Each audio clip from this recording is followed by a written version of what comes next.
৭১ সালে যারা জীবন দিয়েছিল দেশের জন্য, দেশের মানুষের স্বাধীনতার জন্য, তারা শুধু জীবনই দিয়েছিল, মূল্যে কিছুই পায় নাই।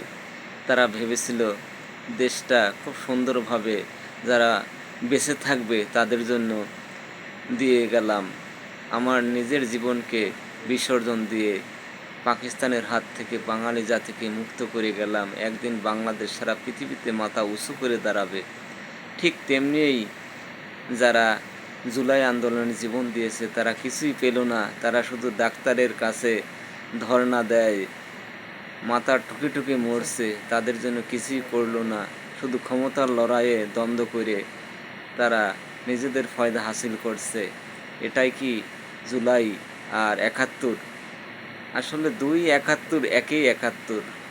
যারা নিজের জীবনকে বিসর্জন দিয়ে কিছুই পেল না, অথচ যারা নিজেদের স্বার্থ গোছাচ্ছে তারাই সুখী হচ্ছে। এটাই সত্য। সারা পৃথিবীর মানুষ এটাই চেয়ে চেয়ে দেখছে। এটাই সত্য।